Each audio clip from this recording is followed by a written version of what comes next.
আসসালামু আলাইকুম রহমতুল্লাহি ওয়া বারাকাতুহু। সুপ্রিয় দর্শক শ্রোতা, আজকের ভিডিওতে রাসেলস ভাইপার যে সাপটি বর্তমানে আপনারা নাম শুনছেন, গোটা দেশে এটি ছড়িয়ে পড়েছে।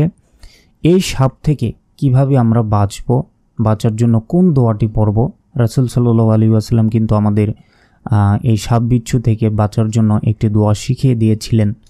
তো সেই দোয়াটি কিভাবে সহিষ্ণুভাবে পড়তে হয় এবং এই ব্যাপারে এই রাসেলস ভাইপার এই সাপগুলোর ব্যাপারে রাসূল সাল্লাল্লাহু আলাইহি ওয়াসাল্লাম হাদিস শরীফে কী বলেছেন, চলুন এটি আগে একটু জেনে নিই। তারপর খুব অল্প সময়ের মধ্যে আমরা রাসেলস ভাইপার সাপটি থেকে কিভাবে বাঁচব সেই দোয়াটি আমরা শিখে নেব। দেখুন, হাদিস শরীফে এসেছে, হযরত আবু হুরায়রা রাদিয়াল্লাহু তাআলা আনহু থেকে বর্ণিত হাদিসে রাসূল সাল্লাল্লাহু আলাইহি ওয়াসাল্লাম বলেন, যে ব্যক্তি সকাল সন্ধ্যা এই দোয়া 3 বার পড়বে, আল্লাহ তাকে সব প্রাণী, বিশেষ করে সাপ, বিচ্ছু প্রভৃতি বিষাক্ত কষ্টদায়ক প্রাণীর হাত থেকে রক্ষা করবেন। সুবহানাল্লাহ।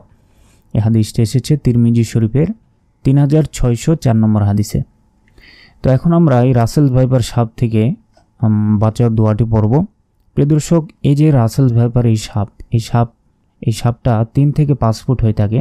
তো বর্তমানে এই সাপের কারণে প্রত্যেক দিন আমাদের দেশে কিন্তু শত শত লোক মারা যাচ্ছে, মানে দিনের পর দিন বৃদ্ধি পেতেই চলেছে।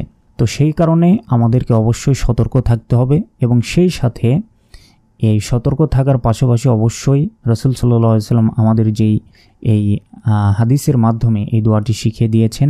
এই দোয়াটি আমাদেরকে সকাল সন্ধ্যা এই দোয়া 3 বার করে পড়তে হবে। সকালে 3 বার, বিকালে 3 বার, অথবা সন্ধ্যায় 3 বার, বা যে কোনো সময় আপনারা এটি পড়ে নেবেন 3 বার করে। তো দেখুন, এই দোয়াটি হচ্ছে আউযু বিকালিমাতিল্লাহি তাম্মাতি মিন শাররি মা খলাক। আমি বাংলা দিয়ে উচ্চারণ লিখে দিয়েছি, কিন্তু উচ্চারণ দেখে আপনারা পড়বেন না, বাংলা উচ্চারণ পড়বেন না, কারণ আরবির সঠিক উচ্চারণ বাংলায় লেখা সম্ভব নয়। আর আরবির যেটা আমরা পড়বো অবশ্যই সহি শুদ্ধভাবে পড়তে হবে, সঠিক উচ্চারণটা পড়তে হবে। এর জন্য আরবি না শিখে থাকলে আমাদের চ্যানেল থেকে শিখে নেবেন। সঠিক উচ্চারণ না করলে কিন্তু এই দোয়াগুলো কবুল হবে না। তো সে কারণে সঠিক উচ্চারণগুলো শিখতে হবে। দেখুন, আউযু বিকালিমাতিল্লাহি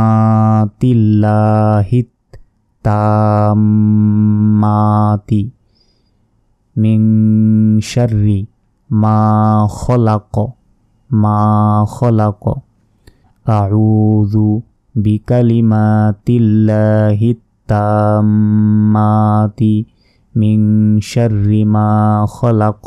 প্রিয় দর্শক, আশা করি আপনারা সকলেই রাসেলস ভাইপার সাপ থেকে কিভাবে বাঁচার এই দোয়াটি সহিষ্ণুভাবে পড়বেন সেটি বুঝতে পেরেছেন। আজকের ভিডিওটি এ পর্যন্তই।